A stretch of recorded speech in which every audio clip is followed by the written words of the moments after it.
Silahkan duduk Bapak Ibu, Shalom. Bagaimana kabarnya? Luar biasa, saya percaya saudara, perjumpaan pribadi dengan Tuhan itulah yang akan memberi kita kekuatan hari-hari ini, amin. Tidak ada satu orang pun, tidak ada apapun di dunia ini yang akan memberikan kita kepuasan dan kekuatan selain hanya di dalam hadirat Tuhan. Saya bersyukur malam ini ya saudara, kita punya rasa lapar dan haus akan Tuhan yang lebih lagi.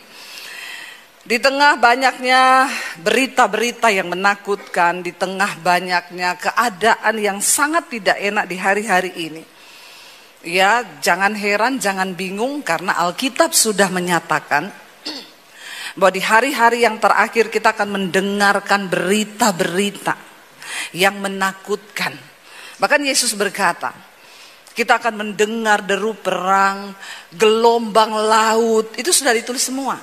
Dan bahkan Tuhan berkata, akan banyak orang yang mati karena ketakutan berhubung dengan hal-hal berita-berita yang akan kita dengar di hari-hari ini. Ya, jangan mati hanya karena mendengar, amin. Ya, bagaimana caranya mati, Bu? Masa nonton TV langsung mati? Enggak. Tapi banyak orang gak bisa tidur hari-hari ini. Siapa yang gak bisa tidur hari-hari ini? Gak usah angkat tangan.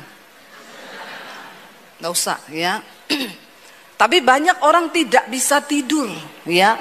Mendengar berita-berita, mendengar hal-hal hari-hari ini. Apa yang harus kita lakukan? Mari kita buka bersama saudara Yesaya pasal 55. Ayat yang ke-6 mulai. Yesaya 55 mulai ayat yang ke-6, firman Tuhan berkata di sana. Baca bersama 1, 2, 3. Carilah Tuhan selama ia berkenan ditemui, berserulah kepadanya selama ia dekat. Firman ini dengan jelas berkata, carilah Tuhan. Nabi Yesaya menuliskan ya firman ini saudara, menuliskan ayat ini. Kita tahu bersama Yesaya ini dipanggil Tuhan untuk mengingatkan ya bangsa Israel pada zaman pemerintahan Raja Uzia, Yotam, Ahaz dan Hizkia. Pada zaman itu keadaan rohani bangsa ini naik turun ya. Naik turun tapi kayaknya banyak turunnya daripada naiknya. Ya, kayaknya sedikit banyak samalah dengan orang Kristen di Palembang. Tidak ya? Di sini naik terus ya? Insya Allah, ya.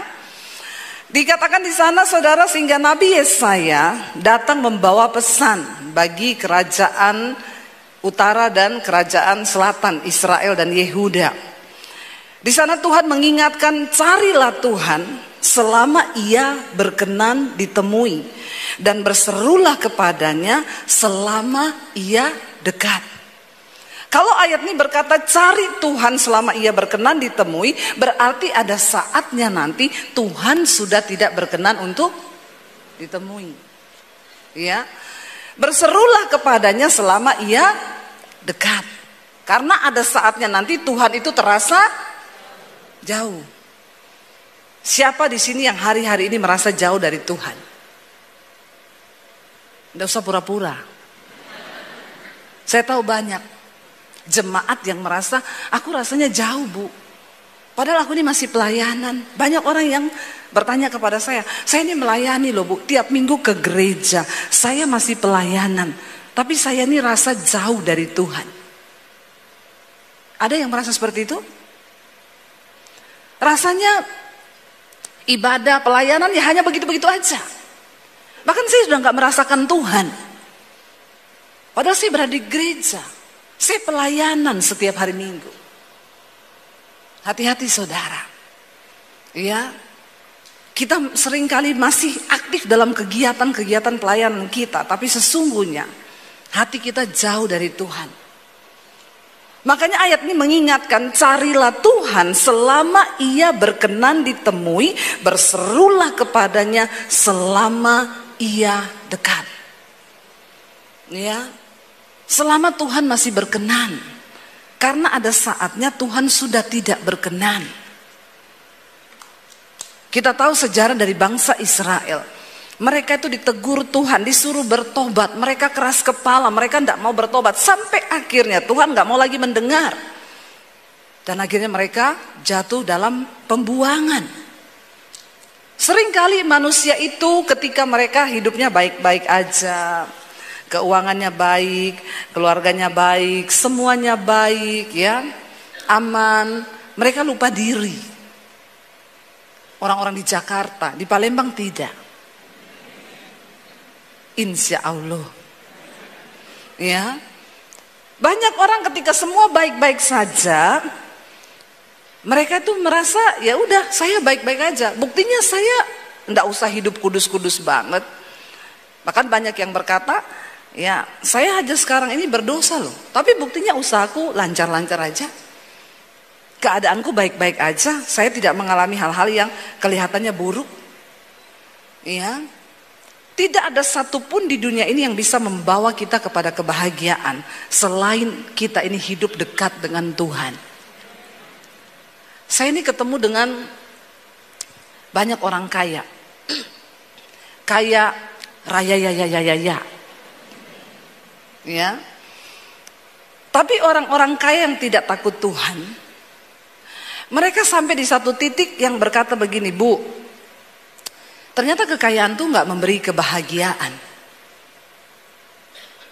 Pak Beni gini-gini karena Pak Beni kaya. Yang lain gak gini-gini loh Pak. Karena belum.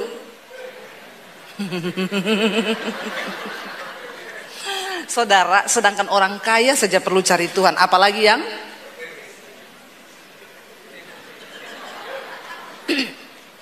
orang kaya aja perlu Tuhan. Apalagi orang yang. Tapi banyak orang sombong, ya, udah miskin sombong lagi. Jangan bilang orang kaya tok yang sombong. Saya banyak ketemu miskin sombong.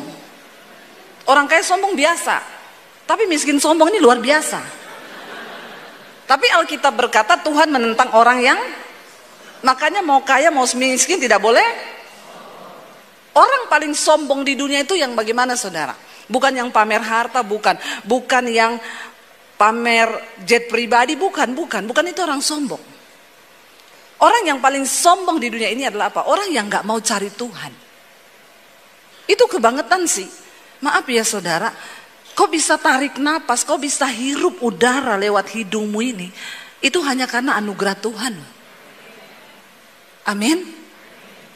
Ya kita ini, aduh coba Tuhan tutup satu lubang hidungmu aja, satu aja ditutup, setengah mati enggak? Setengah mati loh saudara. Coba semua tutup satu lubang hidung. Napas, susah enggak? Saya kadang bingung dengan orang-orang berdosa yang gak mau cari Tuhan. Ya, gak mau cari Tuhan. Kalau dibilang, saya dulu pernah waktu di Jakarta naik Grab pelayanan. Lalu sopir Grabnya bilang gini, Ibu, dia dari Jakarta Selatan, Ibu mau ke gereja pagi-pagi jam 6. Di Jakarta Pusat, dia bilang, jauh banget sih. Ngapain Ibu ke gereja jauh banget? Saya ini pendeta, saya diundang khotbah. Oh, Ibu pendeta tuh, sama dong, saya juga Kristen. Ini hari Minggu, Masnya nggak ke gereja? Oh, saya nggak pernah ke gereja, Bu.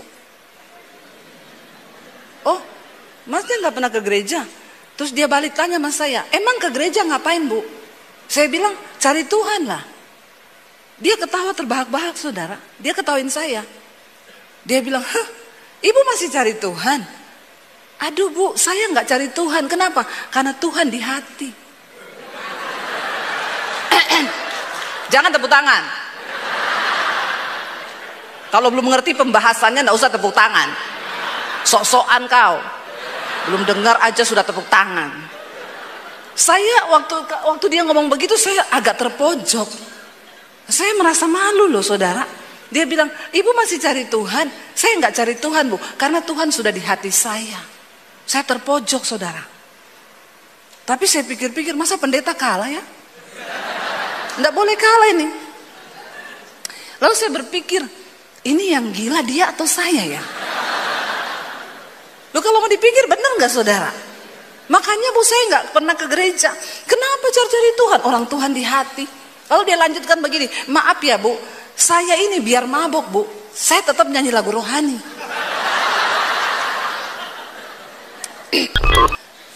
Saya keselak lagi saudara, karena saya pikir nih orang kok begini banget ya. Iya Bu, saya biar mabok, saya nyetir mobil loh, tapi sambil saya putar lagu rohani, saya tidak celaka loh Bu.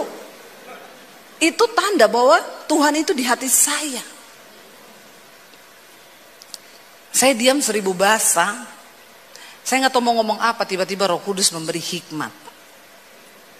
Saya bilang gini, oh jadi masnya nggak ke gereja, nggak cari Tuhan karena masnya tahu bahwa Tuhan di hatimu. Iya. Pertanyaan saya Mas, apakah kau ada di hati Tuhan? Dia terpojok 1000 bahasa.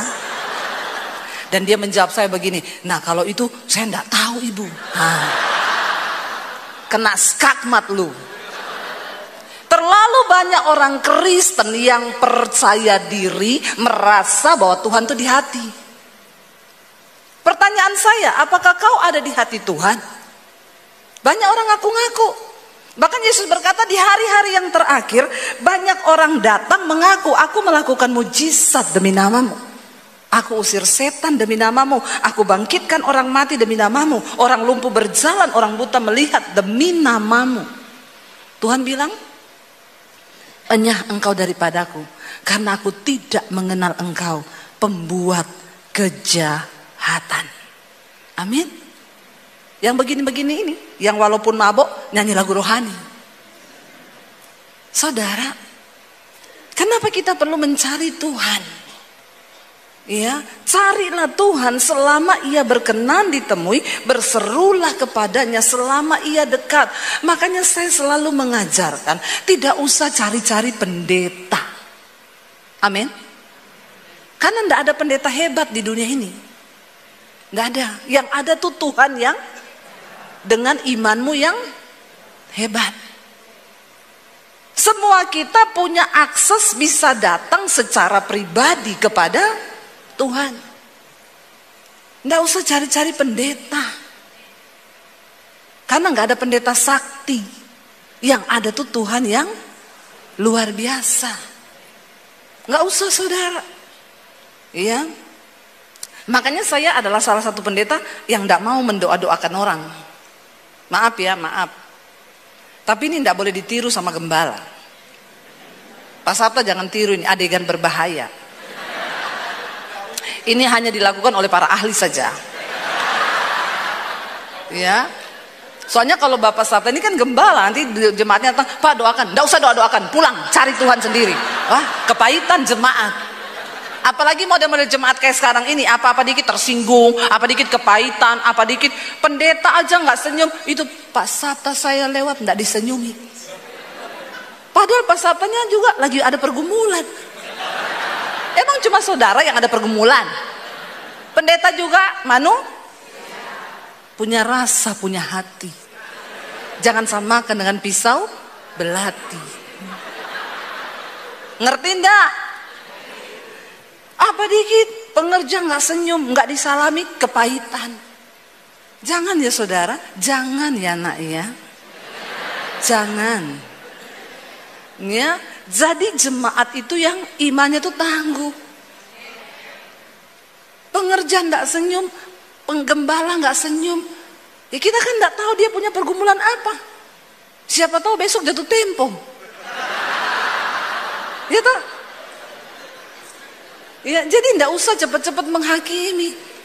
Mari kita ini menguatkan hati sendiri.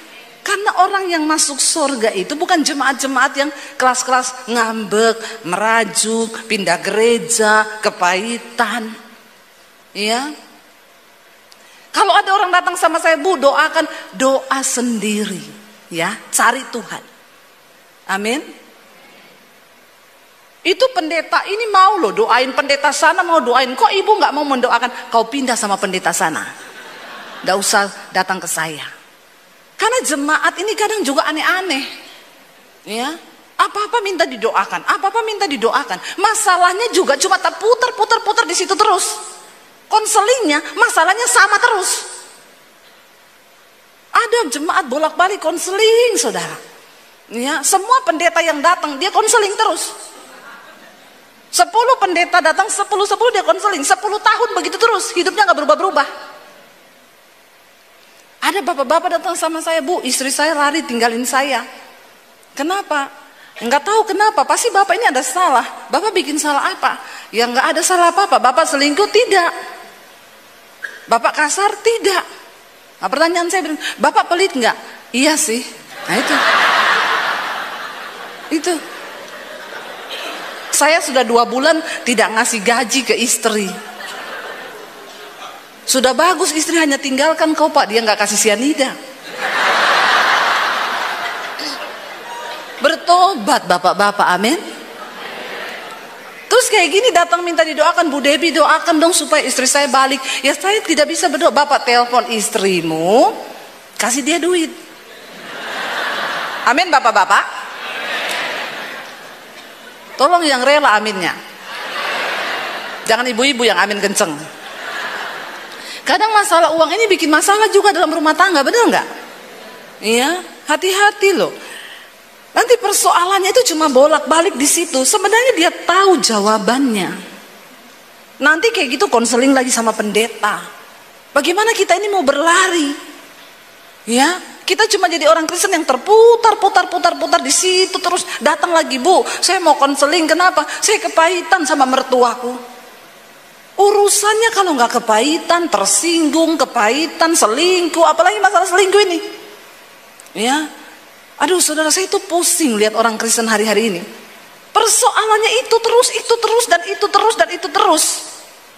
Belum pernah ada orang Kristen yang datang, Bu, saya mau konseling. Kenapa? Saya mau dibunuh, Bu. Kenapa? Karena saya nak terima Tuhan Yesus, saya mau dibunuh.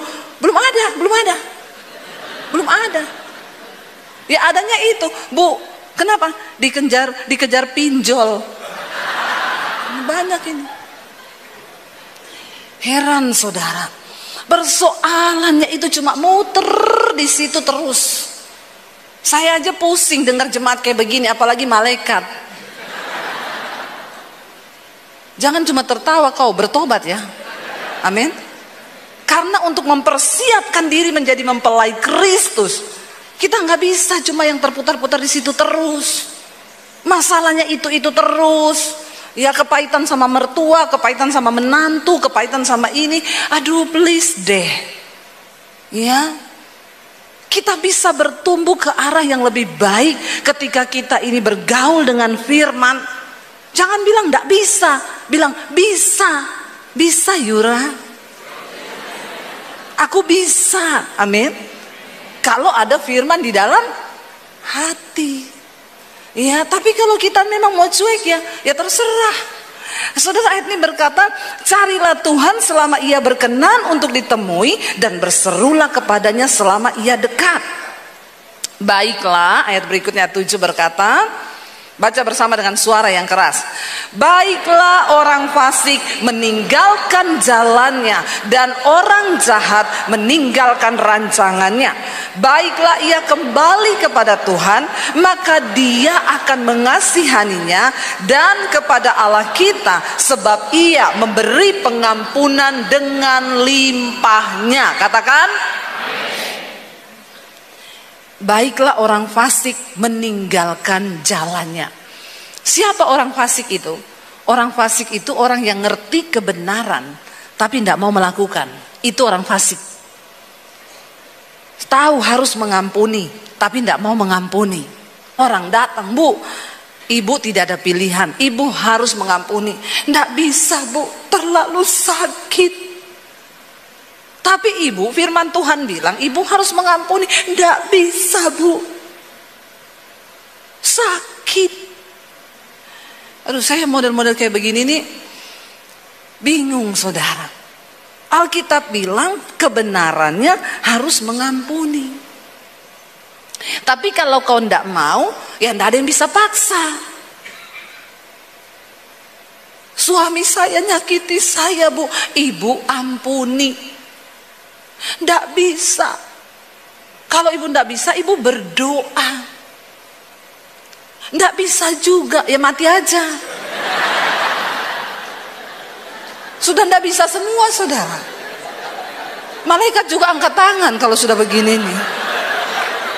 Karena maaf ya Pak Sabta, maaf. Saudara nggak pernah dengar khotbah yang kayak begini? Ya, maaf ya. Sekarang ini bukan zamannya lagi jemaat itu dielus-elus, dibaik-baikin, capcay deh. Ya, ada waktunya loh. Kita ini memang harus menjadi dewasa. Udah dibilang doakan Bu Ampel nih somum, ndak bisa. Doakan, ndak bisa. Terus mau apa? Dia mau tunggu, saya bilang ya udah cerai aja. Kan ndak bisa juga bercerai. Ya.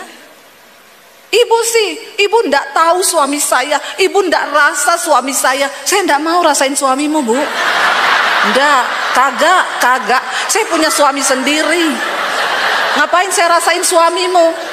Yaitu nasibmu. Siapa suruh kau nikah sama dia? Hello. Ini jemaat itu begitu. Kenapa kita perlu mencari Tuhan?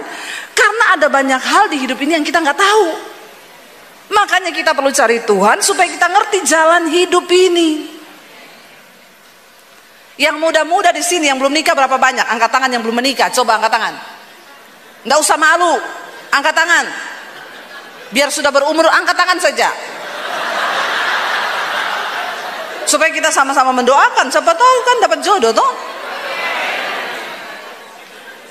Di bawah 30 tahun jodoh di tangan Tuhan. Di atas 30 tahun Tuhan lepas tangan loh. Kagak. Ya, Tuhan tetap turun tangan. Tapi agak berat sih memang. Harus dengan doa dan puasa. Ya enggak apa-apa tuh. Mending lama menikah daripada terburu-buru terus salah. Ya enggak? Mending lama menjomblo daripada cepet-cepet tapi jadi janda. Sekarang kan banyak begitu. Ya enggak apa-apa ya. Enggak apa-apa. Dibilang belum menikah, kamu belum nikah? Belum. Enggak apa-apa. Lebih baik lama berdoa, tanya Tuhan. Amin. Tanya Tuhan. Ya, jodohku ini yang mana Tuhan? Cari Tuhan. Anak-anak muda, kalau kau sudah mulai umur kepala 20, tolong cari Tuhan lebih dekat lagi. Nggak usah kau sibuk cari pacar. Nggak usah kau sibuk cari-cari jodohmu, nggak usah. Tulang rusuk itu cuma satu. Ya, kalau kau salah pilih yang masuk tulang kaki. Sakit, nggak muat. Banyak orang tulang kaki yang masuk. Makanya kesakitan. Karena salah. Makanya mudah-mudah cari Tuhan. Kalau kau cari Tuhan, engkau dapat sumber kebahagiaan di hidupmu. Ya. Maka hidupmu itu sejahtera. Tapi kalau kau tidak cari Tuhan, ya itu masalahnya. Sekarang ini banyak anak-anak muda stres, saudara. Anak saya itu cerita, mam, teman-temanku itu loh, tiap malam di atas jam 10 konseling. Gua mau curhat nih, kata psikolog gua nih sakit jiwa sudah stadium akhir. Anak-anak muda ini umur 20-an loh. Mereka sudah jadi langganannya psikiater. Ngeri loh saudara. Saya bilang sama anak saya, ya ampun, itu teman-temanmu belum pada menikah loh, kenapa sudah sakit jiwa? Sakit jiwa saudara. Langganan psikiater, minum obat tidur. Saya bilang sama anak saya, kamu bilang suruh cari Tuhan dek. Anak saya bilang, ya lu cari Tuhan lah. Dengar lagu rohani, dengerin khotbah. Jawabannya apa? Kayaknya kalau kayak gini Tuhan gak bisa tolong deh. Bayangkan loh saudara. Dia bilang, Tuhan, ini anaknya orang-orang Kristen. Mereka ini pelayanan di gereja. Anak-anak muda. Makanya gereja, bapak-bapak gembala yang hadir, perhatikan anak-anak muda. Sering kali mereka di gereja itu cuma asik lompat-lompat toh, tapi jiwanya itu remuk semua, sakit jiwa semua. Ya, tanpa disadari saudara. Ya orang lihat mereka baik-baik saja. Saya bilang sama anak saya, suruh dia cari Tuhan. Jawabannya apa? Kayaknya Tuhan gak sanggup tolong deh masalah gua, karena menurut psikolog gua udah stadium 4. Ngeri saudara. Ngeri, ya. Kadang anak saya bilang ya udah kalau gue sih hari-hari ini cuma dengar lagu rohani, abis itu hatiku tenang, teduh, sudah selesai. Dia bilang kalau gue nggak bisa.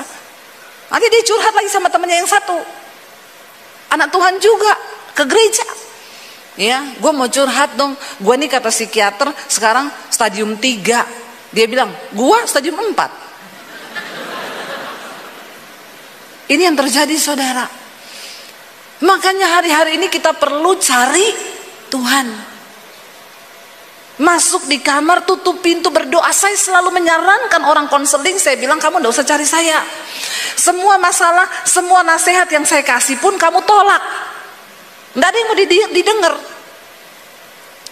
Masalah rumah tangga suruh berdamai, gak bisa bu, ibu gak tahu suami saya jahatnya kayak apa. Kita juga udah hilang kata-kata saudara. Daripada saya ikutan sakit jiwa. Lo bener loh, kita hamba Tuhan hari-hari ini harus menjaga kesehatan jiwa dan mental.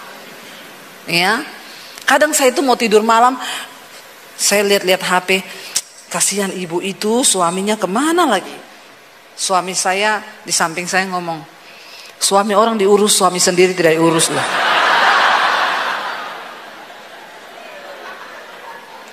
Kadang kalau saya lagi balas-balas konseling saudara, ya tiba-tiba ada SMS masuk, ting, saya lihat suami saya, dia bilang, Bu Debbie, saya boleh konseling dah.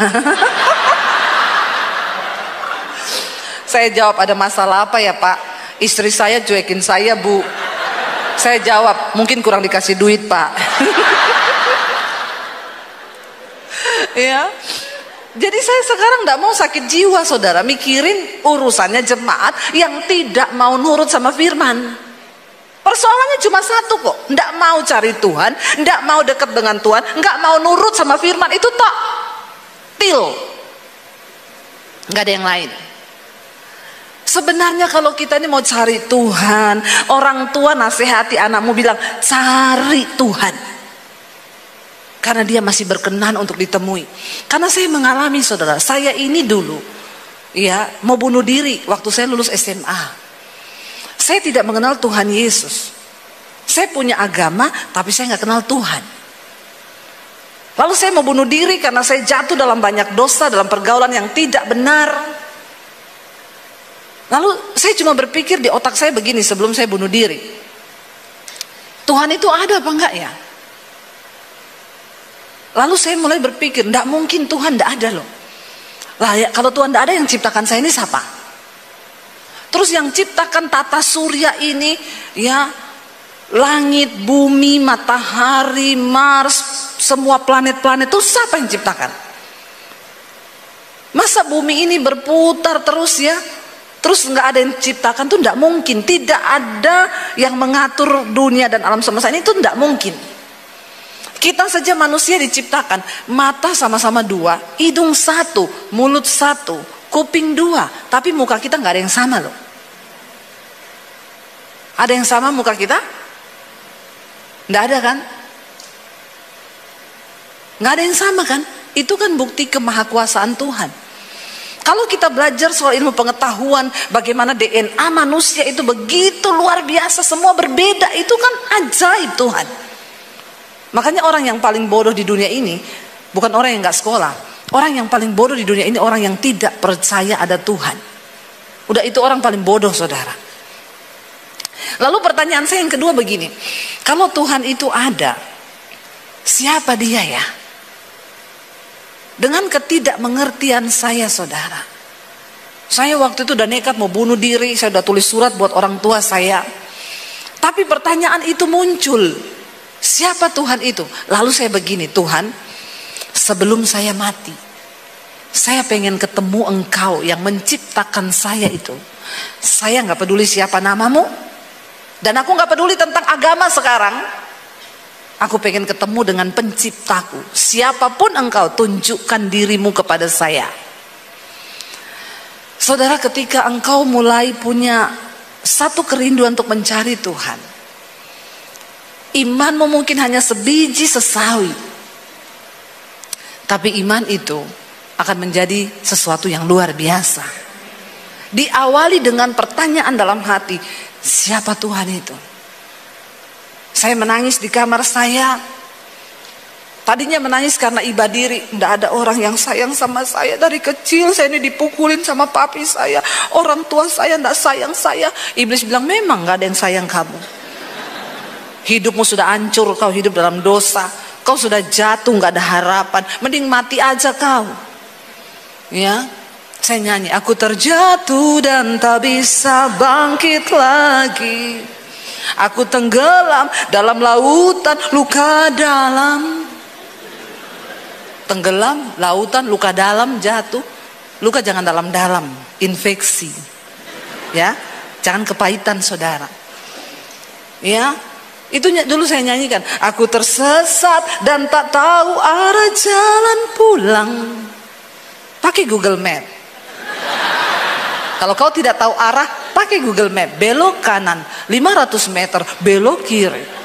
Di depan ada polisi, putar balik. Ya toh? Ya, saya itu dulu, lagu saya itu, ya, jatuh, aku terjebak dalam lautan luka dalam, tersesat. Bayangkan, saudara bisa bayangkan. Saya mengalami itu, makanya saya mengerti banget anak-anak muda sekarang yang mereka itu sakit jiwa. Saya mengalami itu. Karena mereka melihat di rumah orang tuanya berantem, orang tuanya ribut, tidak ada kedamaian dalam rumah, tidak ada Tuhan di dalam rumah. Mereka mencari pelampiasan, mereka melakukan dosa, mereka melakukan hubungan seks di luar. Akhirnya dosa itu menuduh mereka, setan datang mengintimidasi mereka. Dan mereka jiwanya itu tertekan, saudara. Dan tidak ada sesuatu yang lain yang bisa mengisi kekosongan jiwa manusia. Kenapa? Karena jiwa itu tidak terbatas. Jiwa manusia ini nggak terbatas. Saudara sekarang gaji 1 juta. Saudara puas? Gaji 1 juta, saudara puas enggak? Enggak usah pura-pura dengan muka yang lugu seperti itu. Bilang saja kalau tidak puas, tidak, yang kenceng. Akhirnya ngaku juga. Gaji 2 juta puas? 3 juta puas? 4 juta puas? 5 juta puas? 6 juta puas? Rakus memang ya. Nggak ada puas-puasnya. Tapi itulah jiwa. Ya, waktu nggak punya motor kita bilang, enak ya kalau naik motor daripada jalan kaki begini, jalan kaki terus dikasih motor, pengen? Roda 2 pengen? Roda 3 dulu dong. Jangan langsung lompat roda 4. Tak kabur saudara, roda 3 dulu. Bemo. Ya, itulah manusia kan. Nggak ada puasnya. Jiwa manusia itu tidak terbatas keinginannya. Makanya jiwa ini tidak bisa dipuaskan dengan sesuatu yang terbatas. Harta, uang, seks, apapun itu terbatas. Hanya satu yang tidak terbatas, yaitu Tuhan. Makanya hanya Tuhan yang tidak terbatas yang dapat mengisi jiwa kita yang tidak terbatas. Saudara mau cari apapun. Saya punya teman orang kaya, dia bilang gini, Bu, saya ini sekarang sudah ada di satu titik yang saya mau beli apa aja tuh bisa. Bayangkan loh, mau beli apa aja tuh bisa. Saudara sudah ada di titik seperti itu? Saya sudah mau beli kerupuk bisa, beli ayam bisa. Ya, iya dong, itu kan relatif toh. Kan yang kita ingin itu relatif toh. Tapi dia memang kaya saudara. Dia bilang begini sama saya, Bu, ternyata ya, jadi orang kaya itu hanya seperti ini. Makanya tolong saudara, kalau kau lihat orang kaya, kau jangan kepengen menjadi dia. Karena seringkali dia juga pengen jadi kau. Saya mau cerita. Ada satu orang lulusan Amerika, dia jadi CEO di sebuah perusahaan. Gajinya ratusan juta. Lalu dia pergi berlibur ke sebuah pantai.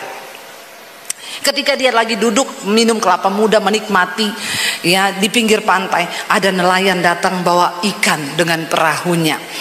Lalu dia tanya sama nelayan itu, kau dapat ikan segini ini cukup untuk hidupmu? Cukup. Berapa jam yang kau butuhkan untuk menangkap ikan seperahu ini? 5 jam. Lalu dia bilang, ini sini saya ajarkan kamu ya supaya kamu bahagia. Mulai besok, coba kamu praktekkan. Biasanya kamu turun 5 jam, sekarang kamu tambah 10 jam. Terus, nanti kalau sudah 10 jam, penghasilanmu 2 kali lipat, perahumu jadi 2. Kau pekerjakan orang, jangan 10 jam, kau melaut 15 jam. Terus, nanti kau punya kapal. Jadi kapal 1, lalu kapal 2, kapal 3. Setelah kau sudah banyak kapalmu, kau bikin perusahaan. Lalu kau tinggal sahamkan.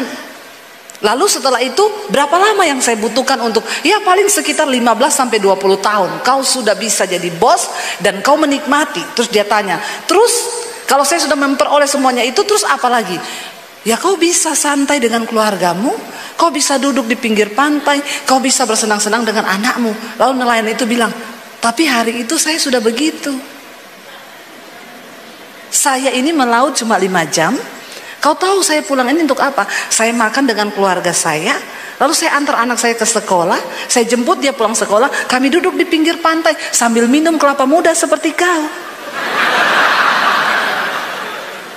Lalu CEO-nya itu mendadak jadi bodoh. Dia bilang begini, iya juga ya. Jadi siapa yang bodoh ya kita berdua ini? Loh saudara, hidup ini kan bukan soal kaya, tapi seberapa besar kau menikmati dan mensyukuri. Itu kan lebih dari pemenang. Amin. Jangan suka iri lihat orang kaya saudara, karena belum tentu orang kaya itu sebahagia hidupmu. Saya tuh kalau ketemu orang kaya di Jakarta susah saudara. Mereka saja kalau tersenyum gini, bibirnya keangkat separuh tuh, gitu, mirip teman saya. Kalau tersenyum cuma bibir separuh. Ya, saya sampai bingung loh. Kadang saya tanya sama teman saya, kenapa ya orang kaya kalau tersenyum begitu? Jaim bu, dia takut nanti wibawanya jatuh. Kalau kita kan ketawa-ketawa aja ya, wibawa jatuh tinggal pungut lagi tuh. Rempong amat sih lu, susah banget sih hidupmu. Ngapain coba? Ya. Makanya sekarang itu soalnya Indonesia ini juga agak-agak ya. Ada videonya 9 naga itu tersebar di sosial media. Mereka main golf sambil ketawa. Di komen, ini ketawa sultan. Kalau ketawa seperti saudara-saudara ini ketawa sales. Nah ini.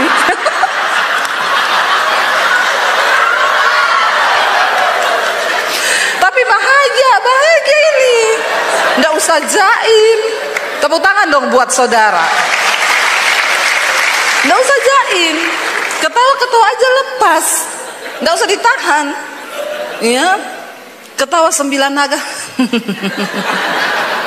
ya, itu ketawa 9 naga. Kalau kita ini masih cacing, nggak apa-apa, ketawa aja, belum jadi naga. Saudara, kita dari kisah itu kan kita lihat sebenarnya apa arti hidup kita ini, saudara. Ya. Orang itu akan berbahagia ketika dia cari Tuhan. Lalu apa dikatakan di sana? Tinggalkan yang jahat. Baiklah orang fasik meninggalkan jalannya, dan orang jahat meninggalkan rancangannya. Baiklah ia kembali kepada Tuhan, maka dia akan mengasihaninya dan kepada Allah kita, sebab ia memberi pengampunan dengan limpahnya. Orang yang paling bahagia di dunia ini adalah orang yang dosanya diampuni dan dia hidup dalam kekudusan. Itu orang yang paling bahagia. Bukan orang kaya, bukan. Ya, waktu kita hidup dalam kekudusan itu, hidup itu plong, saudara. Saya khotbah, saya mengatakan kepada saudara, bukan karena saya tidak mengalami, saya sudah mengalami. Saya sama suami ini dari miskin dulu, dari miskin kami memulai hidup. Tapi sampai hari ini nggak ada yang berubah, karena ya dari dulu kita juga bahagia. Saudara pikir saya miskin tidak bahagia? Itu tolong ketawanya biasa aja ya Pak. Nggak usah ketawa sales begitu dipamerin ya. Saya sama suami dari miskin, kami tuh bahagia loh. Bahagia kami. Ya, saya kan pernah cerita di khotbah saya tuh saudara, naik motor bonceng 5, anak saya 3, nggak ada yang percaya, tapi itu bener. Ya, saya beli mobil pertama, mobil tua tahun 80 itu mobil. Kalau saya namakan mobil itu mobil dalam nama Yesus. Karena setiap kali dipakai, suami saya bilang, doa ya, doa. Supaya ndak mogok. Itu saya agak dijebak sih dengan mobil itu. Jadi ceritanya saya pelayanan di satu dealer. Saya khotbah, lalu yang punya dealer tanya, ibu punya mobil? Ndak punya. Jadi ibu kalau pelayanan naik motor, ibu mau nggak mobil itu? Mobil tua tahun 80. Saya bilang, oh iya mau pak, bawa pulang aja bu. Saya telepon suami saya, kita dikasih mobil, kamu datang cepat ke sini, ambil. Suami saya semangat datang dia, saudara. Begitu sudah dibawa pulang sampai di rumah, besoknya sekretarisnya telepon, Ibu Debbie, jadi mau pembayarannya itu cash atau cicil? Tuhan Yesus, saya ya sudah malu, mau saya balikin juga malu. Kita sudah terlanjur seneng ngomong dapat mobil, anak-anak sudah seneng, tidak bonceng 5. Terus saya bilang, oh itu berapa ya harganya? Kalau cash 7 juta, kalau ibu cicil 14 juta. Ada orang kaya mental miskin loh. Tolong yang punya dealer jangan seperti ini ya. Cukup saya saja yang mengalami. Ada tipuan sih. Mudah-mudahan dia mendengarkan khotbah saya ini. Saya syok, saudara. Saya bilang, oh gitu ya. Ya udah saya cicil aja. Oh iya, sebulan 500.000. Aduh, itu mobil saudara. Dinaiki 3 hari, 4 hari rusak. Jadi dalam seminggu kita naik 2 hari, 5 hari rusak. Lebih banyak rusaknya daripada baiknya. Tiap hari suami saya balik ke bengkel, kata tukang bengkelnya gini, ya begini ya pak kalau beli mobil tua, ini seperti bapak itu ngopeni janda tua. Sakit. Bapak-bapak tolong ketawanya biasa aja. Onderdilnya banyak yang rusak pak. Jadi ya itu, dikit-dikit sakit, besok pilek, besok pegelinu, besok lututnya sakit, besok rematik, ya begitu. Jadi bagaimana pak ini? Saudara tahu, tiap kali kita naik suami saya bilang, anak-anak berdoa. Jadi apalagi kalau mau naik gunung, ya tanjakan, berdoa nak kita semua dalam nama Yesus, dalam nama Yesus, dalam nama Yesus. Bener. Mogok. Saya turunkan anak-anak, suami saya bilang, turunkan dulu, kau cari becak sana. Bener saudara. Ya, bahagia saya, bahagia loh. Bahagia saya. Satu kali parkir di mall, biasanya kita parkir di bawah. Waktu itu nggak ada parkir. Suami saya bilang, kita terpaksa parkir atas. Saya bilang, bisa naik? Bisa. Doa dalam nama Yesus. Kita semua sudah bersyafaat, saudara, dalam nama Yesus, dalam nama Yesus. Naik. Suami saya gas.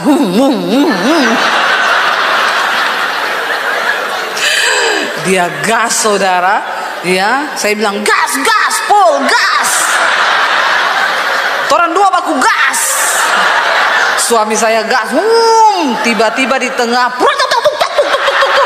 apa ini? Oh Tuhan Yesus tolong. Saya pikir apa saudara? Dia berhenti, knalpot jatuh. Oh Tuhan, jangan tepuk tangan, please, jangan tepuk tangan. Berdosa kau, berdosa. Saya bilang begini, saya naik terus saya, karena takut ada mobil dari bawah. Terus aku yang angkat knalpotnya, naik kau, naik. Makanya yang muda-muda di sini, kau kalau mau cari istri, cari yang seperti saya. Ya. Bisa masak, angkat galon bisa, ganti gas bisa, kesetrum enggak mati lagi. Itu saya, ini saya. Angkat knalpot bisa, berat loh, panas lagi. Tapi karena takut ada mobil dari bawah, keadaan memang memaksa. Tapi saudara pikir saya tidak bahagia? Saya bahagia. Bahagia sekali saya. Bahagia ya nak ya. Bahagia. Itu menjadi pengalaman yang sekarang saya cerita, saudara terhibur toh? Terhibur dengan penderitaan saya kan? Bahagia kau, bahagia. Tapi biar saya saja yang merasakan itu. Ya. Bayangkan saudara, akhirnya sama suami diperbaikilah mobil itu. Jadi ternyata sejarah mobil itu mobil tarikan. Karena orangnya tidak bisa bayar. Memang ada kutuk di mobil itu.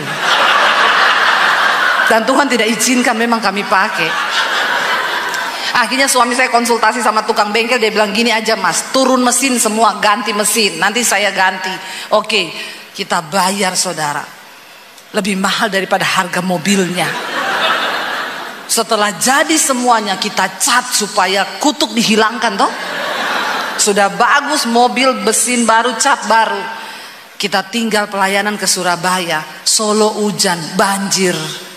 Mobilnya kerendam. Saya bilang sama suami, memang kutuk ini tidak bisa diputuskan. Jadi mending di mobil buang saja daripada bawa sial dalam hidup kita di mobil. Tapi apakah saya tidak bahagia? Saya bahagia. Bahagia sekali saya. Ya, kenapa saudara? Karena saya tahu yaitu bagian dari cerita hidup kita. Tapi bersama Tuhan saya lewati dengan suami masa-masa sulit. Kami bahagia karena kami berjalan di dalam firman Tuhan. Itu kebahagiaan kita. Makanya ayat ini berkata, meninggalkan jalannya, orang jahat meninggalkan rancangannya. Jangan ada rancangan jahat di hatimu. Walaupun itu baru rancangan loh. Iparmu bikin jahat terus gini. Saya doakan memang dia ini. Orang di Palembang banyak begini nih. Lihat saja nanti ya. Saya tidak bisa balas, tapi kalau Tuhan yang balas. Jangan ada rancangan jahat. Jangan. Sedikit pun jangan. Kenapa saudara? Karena Tuhan itu melihat hati. Waktu hati kita kudus, hidup kita kudus, berkat Tuhan itu tidak terhalang.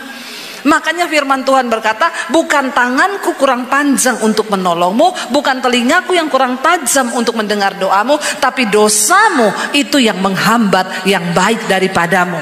Waktu kita hidup dalam kekudusan, berkat Tuhan itu tidak terhalang dari hidup kita. Dosa membuat kita mengalami hal-hal yang buruk. Lalu dikatakan saudara ayat yang berikutnya, kenapa kita harus mencari Tuhan? Baca ayat yang selanjutnya, sebab rancanganku bukanlah rancanganmu dan jalanmu bukanlah jalanku, demikian firman Tuhan. Kenapa kita perlu cari Tuhan? Karena kita nggak tahu jalan hidup ini ke depan seperti apa, dan belum tentu rancangan kita itu menjadi rancangan Tuhan. Orang Kristen sekarang udah tidak tahu jalan, nggak mau cari Tuhan, akhirnya bikin jalan baru. Bikin jalan sendiri. Nanti kalau sudah kena masalah baru, Tuhan, kenapa kau begini? Kenapa Tuhan begitu? Padahal karena salahnya dia sendiri. Jangan pernah merasa diri kita ini bijak. Kita perlu mencari Tuhan dalam membuat semua rencana di hidup ini saudara. Tuhan yang paling tahu jalan hidup kita.